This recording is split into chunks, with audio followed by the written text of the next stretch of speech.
You people don't belong here!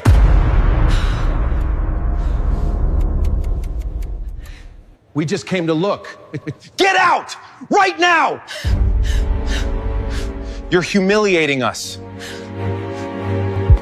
Sir, your private luxury watch collection is ready for viewing. Client? Sir, welcome back. The first thing Angela Whitmore noticed was not the security guard staring at them, but the watch in the center display, the one glowing beneath a circle of warm light like a secret the whole room had forgotten how to respect.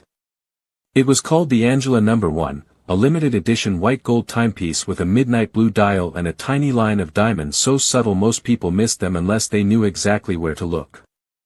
Derek Collins did not know where to look. He only saw a black couple walking into one of the most expensive watch shops on Michigan Avenue in clothes that did not announce money loudly enough for him. Marcus Whitmore held the glass door open for his wife, brushed a bit of Chicago wind from his coat sleeve, and stepped inside with the quiet patience of a man returning to a place built from years of sacrifice. The shop smelled faintly of polished wood, leather straps, and expensive cologne. Soft jazz played through speakers hidden somewhere above the ceiling panels. Behind the glass cases, watches worth more than most cars sat under careful beams of light, each one ticking with the kind of confidence only rich people were supposed to understand. Angela slowed near the front display, her eyes resting on the Angela No. 1 a second longer than a customer's eyes should have. Marcus saw it and almost smiled. That watch had started as a sketch on their kitchen table 12 years earlier, back when they were still packing online orders in a rented garage and answering customer service emails after midnight. Now it sat in their flagship store, beneath imported glass, priced at $87,000, admired by people who had no idea the woman standing 3 feet away had designed it with a pencil, a napkin, and a dream nobody in the industry had taken seriously. Derek stepped away from the marble column near the entrance and began following them before either of them had spoken to a sales associate. He was tall, broad-shouldered, with a shaved head, a tight black suit, and an expression trained to look professional while saying something much uglier. Marcus noticed him in the reflection of a display case. Angela noticed him in the silence of the room, the way conversations softened as Derek crossed the floor behind them.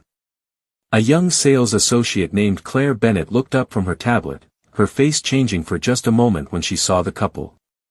There was recognition there, or almost recognition, but before she could speak, Derek lifted 2 fingers in her direction, a small command that told her to stay where she was. Marcus watched it happen. He said nothing. Angela moved closer to the center case and asked calmly, "May I see this one, please?" Her voice was gentle, educated, and steady, the kind of voice that could quiet a boardroom without needing to rise.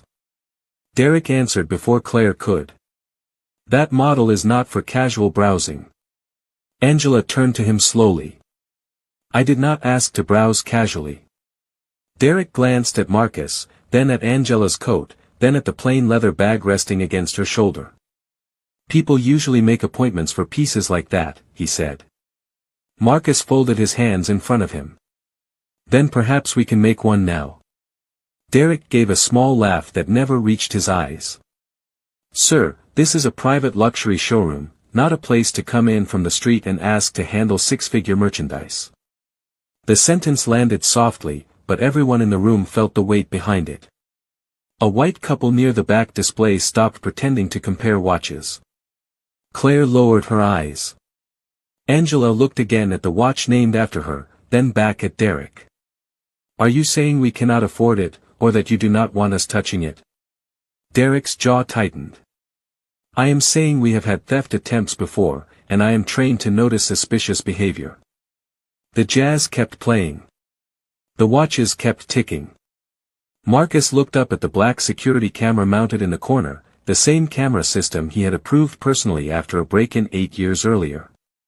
He studied its angle, then looked back at Derek with a calm so complete it almost seemed impossible. "Suspicious behavior," he repeated. Derek stepped closer, lowering his voice just enough to sound controlled, but not enough to hide the insult.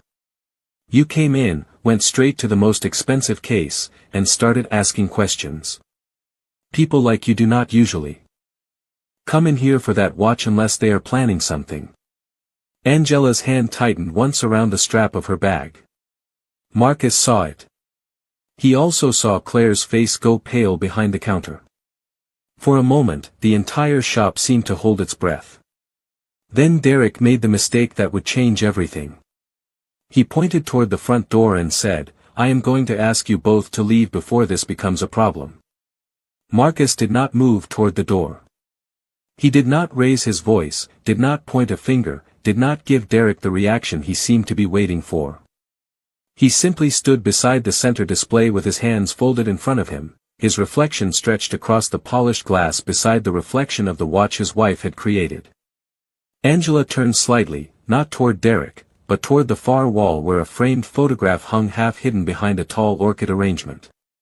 It showed the shop on opening night, 15 years earlier, back when the sign outside still looked too new and the carpet had not yet been walked on by millionaires, collectors, celebrities, and bankers. In the photograph, Marcus wore a navy suit and Angela wore a cream dress, both of them smiling beneath the same gold letters that now glowed over the entrance.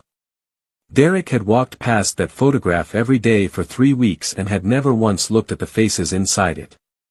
Claire Bennett had. That was why her fingers were trembling over the tablet in her hands. She had seen the photograph during employee orientation. She had read the names in the training packet. Marcus Whitmore, founder. Angela Whitmore, creative director and co-owner. But the two people standing near the display looked less like the glossy portrait in the packet and more like travelers who had come straight from the airport after a long emotional trip. Marcus had faint tiredness under his eyes. Angela's hair was pulled back simply, and her coat still carried a few drops of melted snow from the sidewalk. They did not look like the kind of owners Derek had imagined owners were supposed to be. That was his mistake. The room remained quiet as Derek took one more step forward, his dress shoes making a sharp sound. Against the stone floor. "I said you need to leave," he repeated. Angela looked at him with a sadness that somehow cut deeper than anger. "And if we choose not to?" Derek touched the radio clipped near his shoulder. "Then I call Chicago police and report a suspected security concern." Marcus tilted his head slightly. "On what grounds?" Derek gave him a look that was almost a smile. "On the grounds that I have been doing this job long enough to know when something feels off." The word settled into the room like dust. Something feels off. That was all it took. Not proof. Not evidence. Not a stolen item. Just a feeling wearing a black suit and a badge from a private security company. Near the back of the shop, Bradley Pierce stepped out from the office hallway with a phone pressed to his ear. He was the temporary general manager, a narrow-faced man in a charcoal suit who loved status more than service. When he saw Derek standing close to the couple, he slowed for half a second, just long enough for Claire to notice fear flicker across his face. Bradley knew. He knew exactly who they were. But instead of rushing forward, instead of correcting Derek, instead of protecting the dignity of the two people whose name was on his paycheck, he turned slightly away as if the conversation on his phone had suddenly become urgent. Marcus saw that too. He had always been good at noticing what people did when they believed no one important was watching. Angela stepped closer to the center display and pointed gently to the Angela number 1. "I asked to see that watch," she said. Derek shook his head. "That is not going to happen." "Why?" "Because I am not comfortable opening that case for you." Claire swallowed hard. "Mr. Collins," she said softly, "maybe I should get Mr. Pierce." Derek snapped his eyes toward her. "Stay out of this, Claire." The young woman froze, but her thumb moved across the tablet screen. She opened the internal security dashboard the way she had been trained to do, except this time she did not pull up inventory. She pulled up camera review and quietly marked the last 3 minutes of footage so it could not be overwritten. Marcus noticed the movement. Angela noticed his noticing. Derek did not notice anything except the story he had already written in his own mind. He believed he was protecting the store from two people who did not belong there. He had no idea he was being recorded inside a building that belonged to them, under lights they had chosen, beside displays they had paid for, in front of employees who were beginning to understand that silence had consequences. Then Derek reached toward the front entrance and said, "Last chance. Walk out on your own, or I make the call." Derek did not wait for permission. He pressed the button on his shoulder radio, keeping his eyes on Marcus as if calmness itself were suspicious. "Front security to dispatch," he said, voice low and official.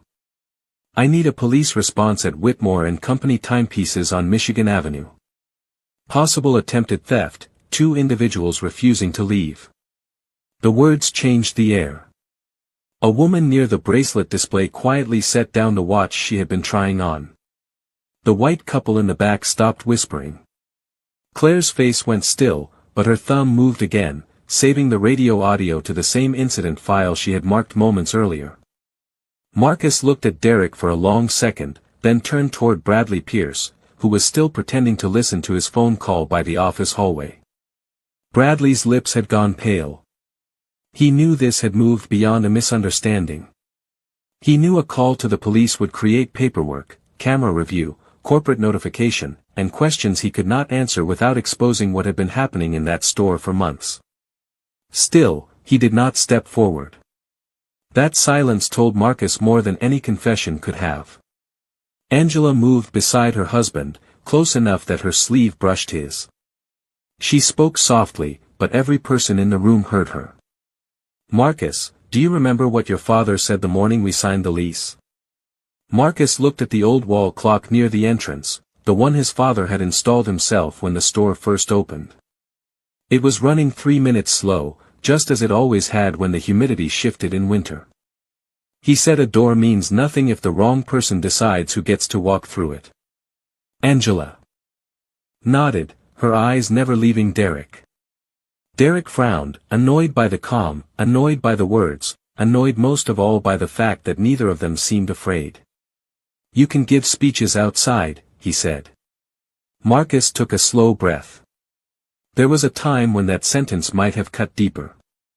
He remembered walking into watch boutiques as a young man in his 20s, carrying saved-up cash in an envelope, only to be ignored by salespeople who ran toward customers with lighter skin and louder watches. He remembered Angela designing late at night while people in luxury circles called their brand a cute little project. He remembered bank meetings where men half as prepared as she was spoke over her, then complimented her patience as if patience had built the company. None of those memories showed on his face. That was Marcus Whitmore's gift. He could carry history without letting it carry him. The front door opened with a soft chime, and 2 uniformed Chicago police officers stepped inside, bringing a gust of cold air from the sidewalk. Derek straightened immediately, his confidence returning like someone had handed him a script. "Officers, thank you for coming quickly." These 2 entered the store, began targeting high-value merchandise, and refused to leave when asked. Officer Daniel Reyes, a gray-haired man with tired eyes and a calm manner, looked first at Derek, then at Marcus. For half a second, nothing happened. Then his expression changed. Recognition moved across his face slowly, like a light turning on in a dark hallway. "Mr. Whitmore," he said. The room went silent in a different way now. Not tense. Not confused.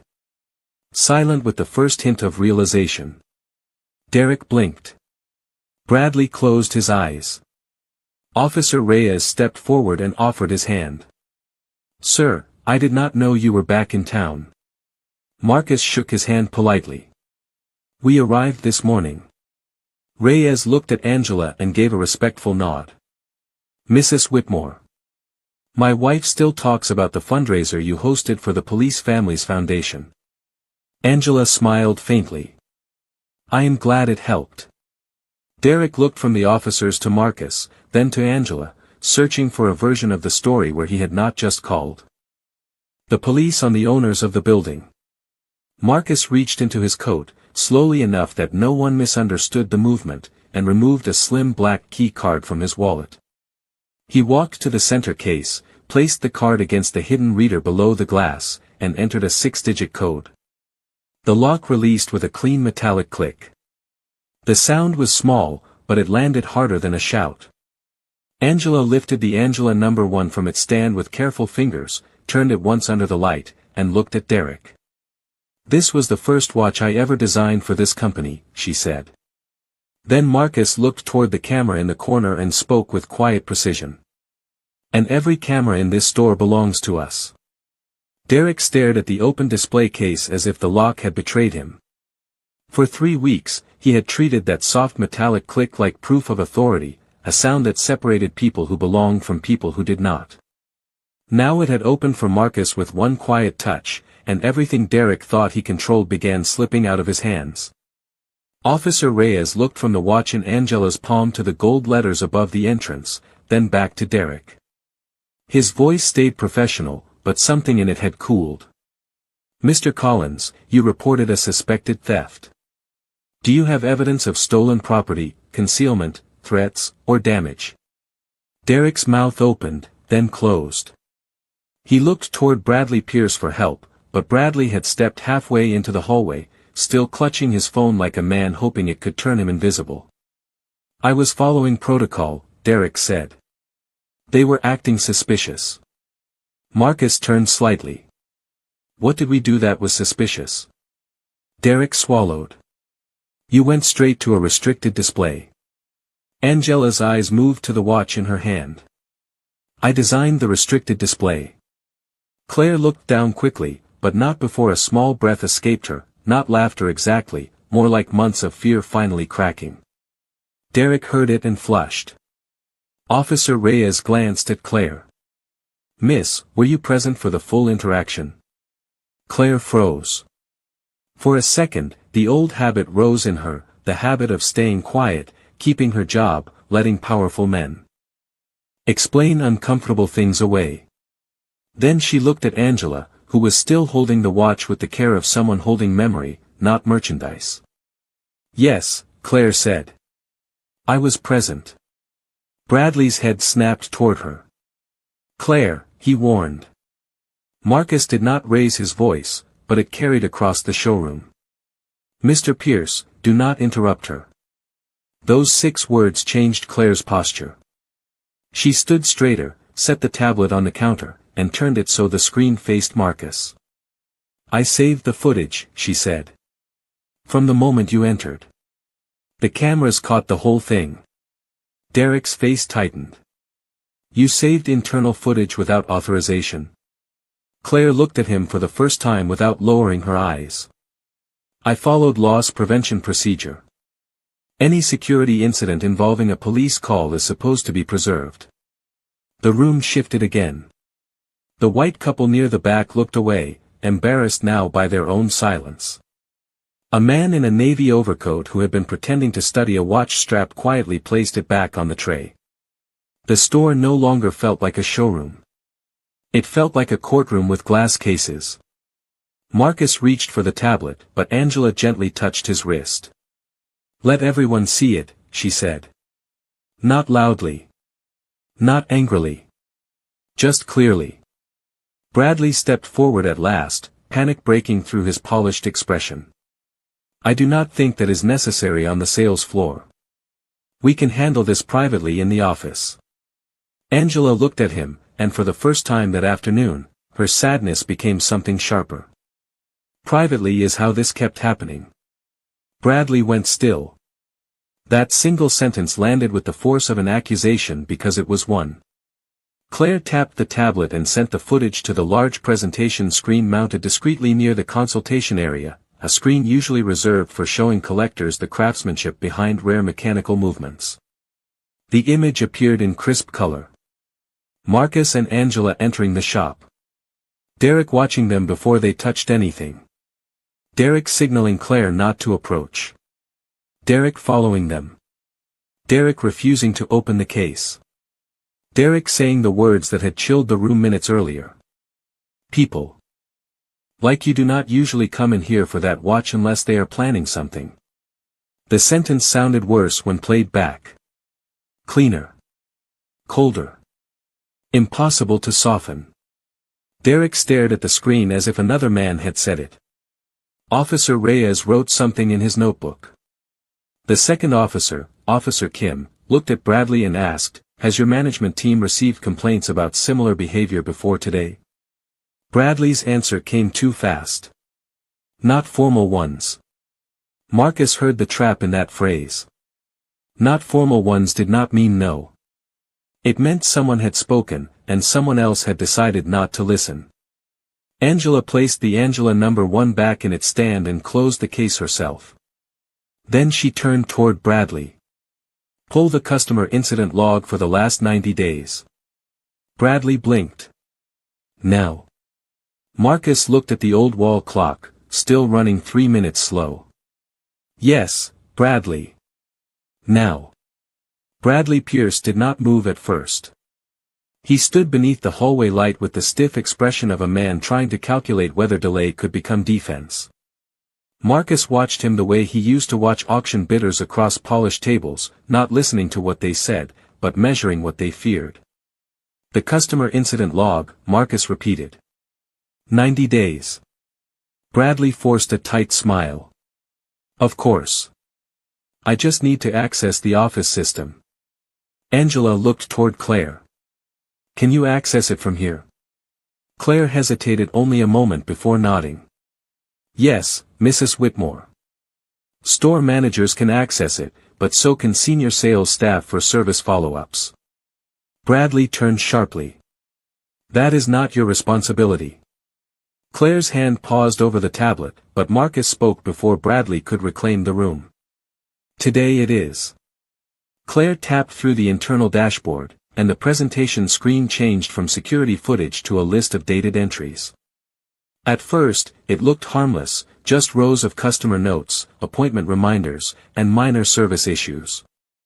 Then Claire filtered the log by security contact. The list shrank. Angela's face changed as she read the entries.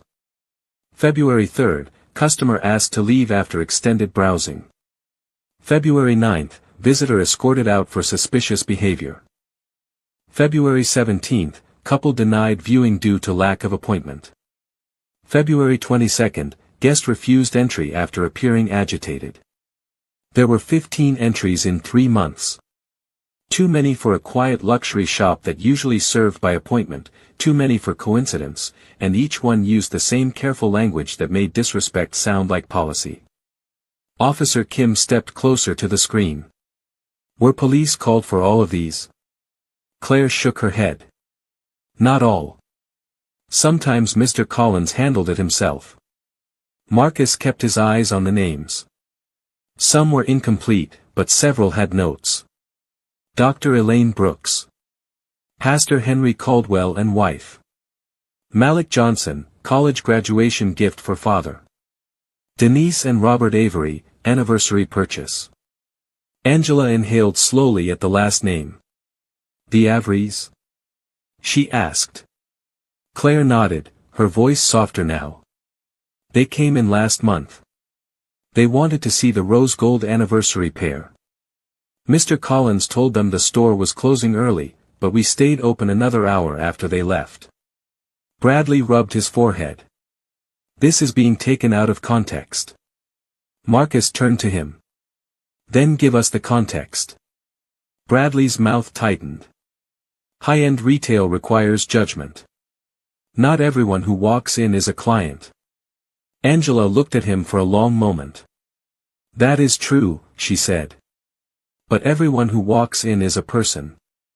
The sentence silenced him. Derek shifted near the entrance, suddenly less like a guard and more like a man realizing the door he had protected had closed behind him. Officer Reyes looked at Marcus. "Sir, do you want to file a formal complaint regarding today's call?" Marcus did not answer right away. His eyes remained on the screen, on the names, on the quiet damage hidden inside tidy corporate language. This was no longer about one afternoon or one insult. This was about a pattern that had been allowed to dress itself as safety. Angela stepped beside Claire. "Is there video for these incidents?" Claire nodded. "The system keeps 90 days unless someone deletes it manually." Bradley looked down. It was a small movement, almost invisible, but Marcus caught it. Angela caught it too. Marcus's voice dropped, not with anger, but with certainty. Has footage been deleted? Claire's fingers moved across the tablet.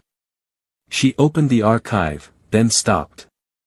Several files are missing, she said. The room seemed to lose temperature. Bradley lifted both hands slightly. Routine storage cleanup. Angela turned to him. By whose instruction? Bradley did not speak. Marcus walked to the center of the showroom, beneath the warm lights that made every watch look flawless. His father's clock ticked from the wall, still 3 minutes slow, steady as a witness. Marcus looked at Derek, then Bradley, then every employee who had gathered near the counters. Effective immediately, he said, Mr. Collins is removed from this property. Mr. Pierce is suspended pending a full review. Bradley's face drained of color. Derek started to protest, but Officer Reyes raised one hand, calm and firm. Sir, you have been asked to leave by the property owner. Derek looked at Marcus as if waiting for anger, for humiliation, for revenge. Marcus gave him none of it. That somehow made it worse. Angela picked up the store phone and dialed corporate counsel from memory. When the line connected, her voice was steady. This is Angela Whitmore. Close the Michigan Avenue showroom for the rest of the day. We have a problem that is bigger than merchandise. The front door was locked at 2:16 in the afternoon, and for the first time in years, Whitmore and Company timepieces went silent during business hours. Outside, shoppers on Michigan Avenue slowed when they saw the small brass sign turn from open to closed, but inside, no one moved like the day was finished. The store lights still glowed warmly over the cases. The watches still ticked behind glass. The old wall clock still ran 3 minutes slow. But the room no longer felt like a place built to sell luxury. It felt like a place forced to tell the truth. Derek Collins had left with Officer Reyes standing nearby, not in handcuffs, not dragged out, not made into a spectacle, but escorted from the property with the same dignity he had refused to give others. That mattered to Marcus. He did not believe justice had to become cruelty in order to be strong. Bradley Pierce remained in the office under instruction. Not to touch a computer, delete a file, or contact any employee about what had happened. Corporate counsel was already on a video call from New York, their faces appearing in small squares on the consultation screen where the security footage had played minutes earlier. Angela stood at the head of the marble table with her coat removed now, revealing a simple black dress and the white gold watch on her wrist, the prototype that had never been sold. She looked less like a customer who had been insulted and more like the woman who had built half the room with decisions nobody else had noticed. Marcus stood beside her, quiet, composed, one hand resting on the back of a chair. The staff gathered around them in a loose semicircle. Some looked ashamed. Some looked frightened. Some looked as if they were only now understanding that silence had been a choice. Claire stood nearest to the screen, tablet in hand, still pale but steady. Angela looked at her first. "Thank you for preserving the footage," she said. Claire's eyes filled for a moment, but she blinked it back. "I should have spoken sooner." Marcus shook his head gently. "Fear teaches people to survive quietly. Responsibility teaches them when to stop." The words settled over the employees, not as comfort, but as instruction. Corporate counsel asked Claire to begin reviewing the missing files, and one by one, the pattern became clearer. Some incidents had video. Some had only logs. Some customers had left reviews that never appeared on the public page because Bradley had marked them for internal resolution. A black surgeon from Northwestern had written that he was followed through the store while trying to buy a retirement gift for his father. A pastor and his wife from the South Side had been told the showroom was appointment only, while 2 walk-in customers were served 10 minutes later. A young man named Malik Johnson had saved for a year to buy his father a modest watch for graduation and left after being asked 3 times whether he knew the price range. No single entry looked dramatic enough to shake a company. Together, they formed something heavier than drama. They formed proof. Angela listened without interrupting, but her eyes changed with every name. Marcus could tell she was not only hearing customers. She was hearing the younger version of herself, standing at trade shows with designs in her hands while buyers looked past her to ask if her boss was nearby. She was hearing every polished insult that wore a smile. Bradley finally appeared in the office doorway, his tie loosened, his confidence gone thin. "I made mistakes," he said. "But I was trying to protect the brand." Marcus turned toward him slowly. "The brand is not protected when people are humiliated under its name." Bradley looked toward the floor. Angela stepped forward, her voice calm enough to make everyone listen harder. "A watch is not valuable because it sits behind glass. It is valuable because someone trusts us with a moment of their life. A birthday. A promotion. A retirement. An anniversary. A memory. And if we decide someone is unworthy before they even speak, then we are not selling time. We are wasting it." No one answered.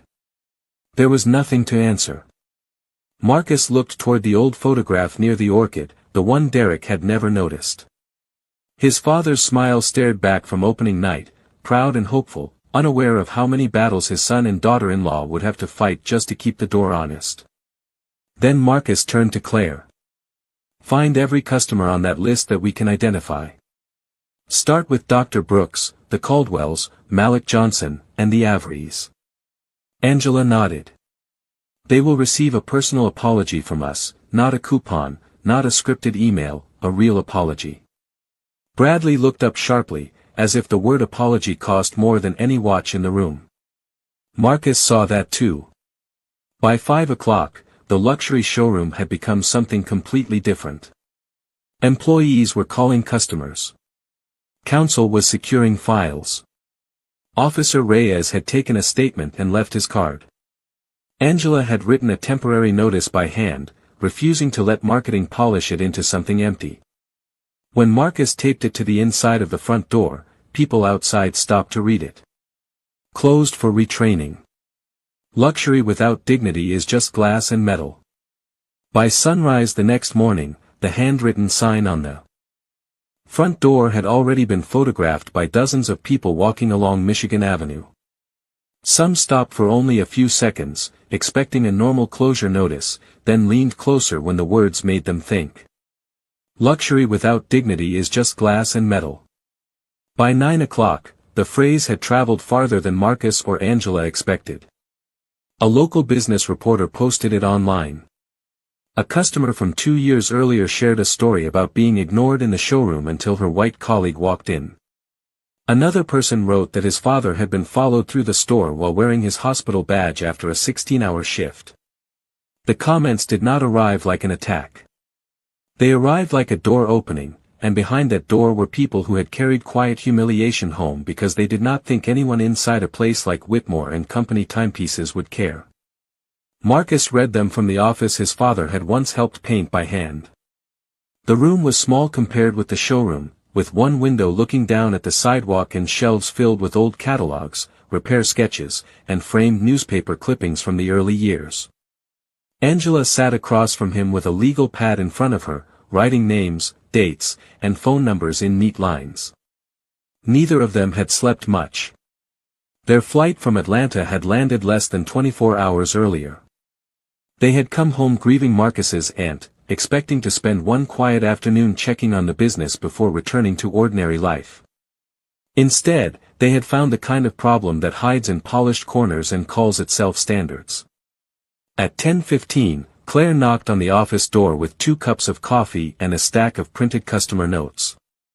She looked nervous again, but different from the day before. Not smaller. Just aware of the weight in her hands. "We identified 9 customers with enough contact information to reach them directly," she said. 4 have already answered. Angela set down her pen. "What did they say?" Claire swallowed. "Dr. Brooks said she appreciates the call, but she does not know if she wants to come back. Pastor Caldwell said he and his wife will pray about it. Malik Johnson sounded surprised we called at all. Marcus leaned back slowly. And the Averys? Claire looked down at the paper. Mrs. Avery cried. The office became quiet. Outside the window, traffic moved along the avenue in smooth gray lines, taxis, delivery vans, commuters, people going somewhere with no idea that a woman named Denise Avery had once walked into this shop to celebrate 30 years of marriage and left feeling small. Angela closed her eyes for a moment. Then she opened them and said, "Call her back. Ask if she and her husband would allow us to meet them anywhere they choose. Not here unless they want that." Claire nodded. Marcus stood and walked to the shelf where an old velvet tray held a row of unfinished sample watches. One of them was a rose gold pair model from 5 years earlier, elegant, understated, built for anniversaries. He picked it up, not because he planned to give it away to erase what had happened, but because he remembered approving that design with Angela for couples who measured love in decades, not dollars. In the showroom, the staff had gathered for retraining led by corporate counsel and an outside inclusion consultant Angela had hired before breakfast. No public relations team. No soft language. No hiding behind policy. Every employee listened as real scenarios were read aloud, including the one from the day before. When the consultant asked what should have happened the moment Angela requested to see the watch, the room stayed silent until Claire finally answered. "We should have served her." Then she corrected herself. "We should have welcomed her before she had to ask." Angela heard that from the office doorway and felt something in her chest loosen, not forgiveness yet, but the first sign of repair. Bradley Pierce did not attend. By noon, the review had uncovered enough for corporate counsel to recommend termination. He had not only ignored complaints. He had softened written reports, redirected customer emails away from ownership, and allowed Derek Collins to operate with a freedom no security guard should have had. When Marcus signed the suspension extension that would become final dismissal, he did it without satisfaction. He had fired people before, but this felt different. This was not a business correction. It was the removal of rot from something his family had planted with hope. At 3 o'clock, the front door opened for the first invited guests. Dr. Elaine Brooks arrived first, wearing a camel coat and a hospital identification badge clipped to her purse. She paused at the threshold as if the memory of her last visit still stood there blocking the way. Angela walked to meet her, not from behind a counter, not from a position of power, but from the center of the room. "Dr. Brooks," she said, "I am Angela Whitmore, and I am sorry for what happened to you here." Dr. Brooks studied her face. For several seconds, the watches seemed louder than both of them. Then the doctor said, "I did not come back for a watch." Angela nodded. "I know." Marcus stepped beside his wife. "Then let us start with what you did come back for." Dr. Brooks looked around the showroom, at the employees standing quietly, at Claire near the consultation table, at the old photograph now moved from behind the orchid to a clear place near the entrance. "I came back to see whether this place could say the truth out loud," she said. Marcus looked at every person in the room before answering. "Then we will." Dr. Brooks did not sit down right away. She walked slowly along the nearest display, not looking at the prices, not looking at the diamonds, but at the faces of the employees reflected in the glass. Every person in that showroom understood that she had entered the building with more courage than anyone had the right to demand from her. Angela stayed near the consultation table and gave her space. Marcus stood a few feet away, hands folded, letting silence do what apologies often could not. Finally, Dr. Brooks turned back toward them and said, "I was wearing scrubs that day. I had come straight from Northwestern after a 20-hour shift. My father had just finished cancer treatment, and I wanted to buy him something beautiful because he had spent a year telling everyone he was not scared when all of us knew he was." Her voice did not break, but the room felt it anyway. Claire looked down at her tablet, and for the first time, the records on the screen seemed painfully small compared with the life behind them. Dr. Brooks continued. "I knew exactly which watch I wanted. I had saved the page on my phone. But your guard followed me from case to case, and when I asked to see it, he told me I might feel more comfortable at a department store. No one moved. Even the watches seemed to tick more softly. Angela stepped closer, slowly, as if approaching something fragile. Dr. Brooks, what happened to you was wrong. Not awkward. Not unfortunate. Wrong. Marcus nodded. And it happened in our name. That is our responsibility. Dr. Brooks studied him carefully. Most companies say they are sorry for how someone felt. Marcus answered without hesitation. We are sorry for what we allowed. That was the first sentence that changed her expression. Not softened completely, not healed, but changed. A few minutes later, Pastor Henry Caldwell and his wife, Ruth, arrived together. He wore a dark wool coat and held his wife's hand as they stepped through the door. Ruth Caldwell looked at the polished cases, then at Angela, and gave a small, tired smile. We almost did not come, she said. Angela nodded. I understand. Ruth looked toward the center display. We came in for our son. He had just become a firefighter. We wanted something he could wear on special days. Something that said his parents were proud. Marcus remembered seeing their names in the log. Denied viewing due to lack of appointment. Bradley's language. Derek's judgment. Their pain reduced to a line of text. Pastor Caldwell spoke gently, but there was steel underneath. We were told the showroom was booked for private appointments. Then we stood outside waiting for our ride and watched two other couples walk in without one. Claire closed her eyes for half a second. Angela turned to the staff. I want everyone to hear this. Not as punishment. As truth. This is what a policy sounds like when it becomes a wall. The consultant did not interrupt. Corporate counsel did not reframe it. No one softened the edges. For nearly an hour, the showroom became a place where people said plainly what had been done to them. Malik. Johnson arrived last, wearing a college hoodie under a denim jacket, his hands tucked into his pockets. He looked younger than Marcus expected, maybe 22, with the guarded expression of someone who had taught himself not to expect much from expensive rooms. He had saved for a year to buy his father a watch after graduation. He had researched models, worked extra shifts, and walked in with pride. Derek had asked him 3 separate times whether he understood the price range. By the 3rd time, Malik had walked out and bought a cheaper watch online, not because he could not afford the one he wanted, but because he could not stand being measured that way. Marcus listened with his jaw set and his eyes lowered. When Malik finished, Marcus asked, Did your father like the watch you chose? Malik shrugged. He loved it because I gave it to him. Angela smiled faintly. That is the only part that matters.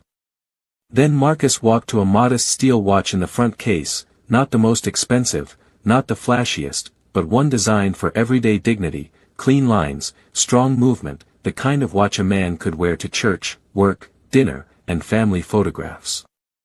He opened the case himself and set it on the table. This is not to buy your forgiveness, he said. Forgiveness is not merchandise. Malik looked at him carefully. Then what is it? Marcus slid the watch no farther than the center of the table, leaving the choice untouched. It is the watch you should have been allowed to consider with respect. Whether you buy it, refuse it, or simply try it on and leave, the decision is yours. Malik stared at the watch for a long moment. Then he sat down. By the time Denise and Robert Avery arrived, the sun had lowered enough to turn the front windows gold. Denise paused when she saw the rose gold anniversary pair waiting on a velvet tray. Her husband put a hand over hers. Angela met them at the door and did not speak first. Denise looked at the tray, then at Angela, and whispered, We only wanted to celebrate 30 years. Angela's eyes glistened, but her voice stayed steady. Then today, this room will honor 30 years before it honors another sale.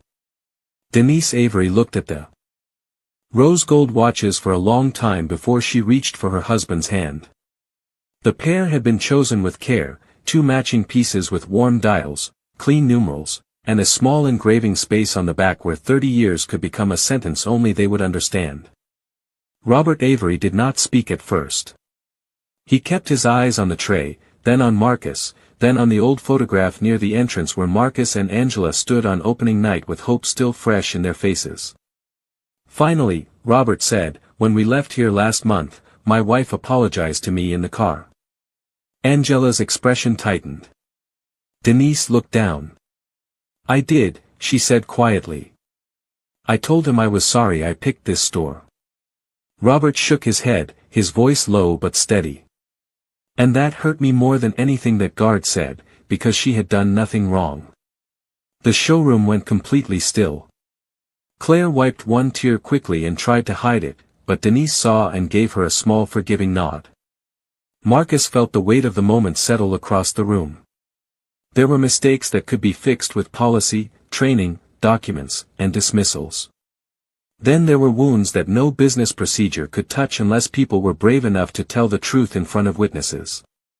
Angela stepped closer to the Averys.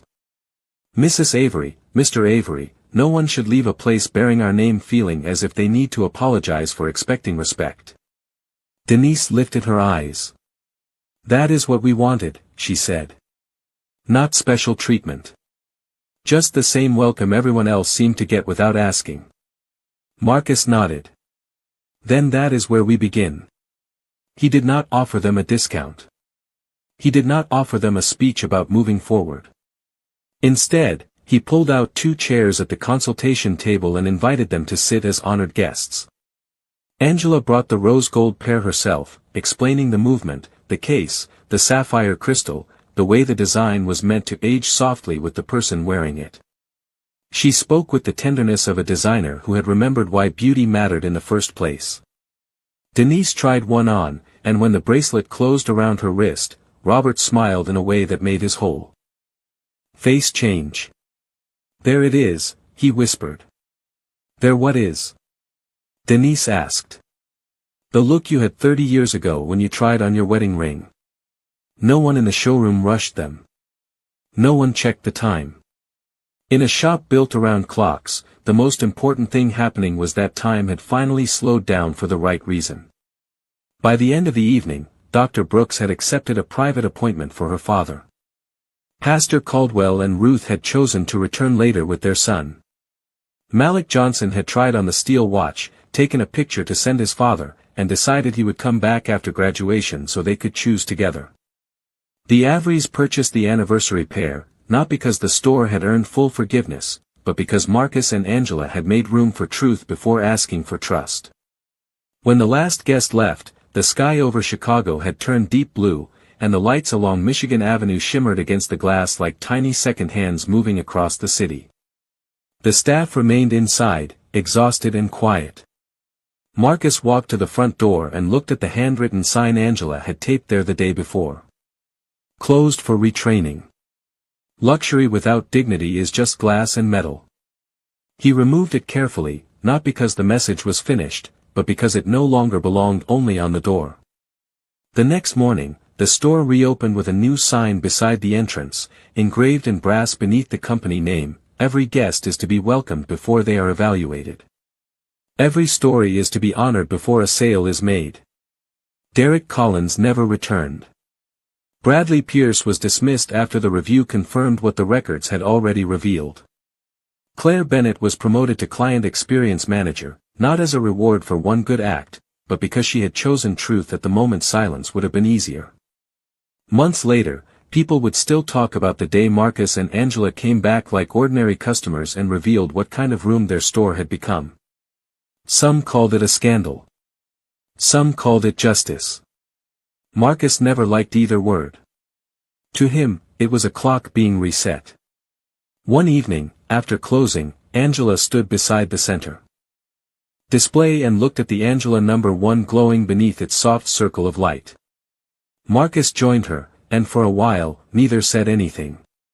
The old wall clock ticked behind them, still 3 minutes slow. Angela smiled faintly. "Are you ever going to fix that clock?"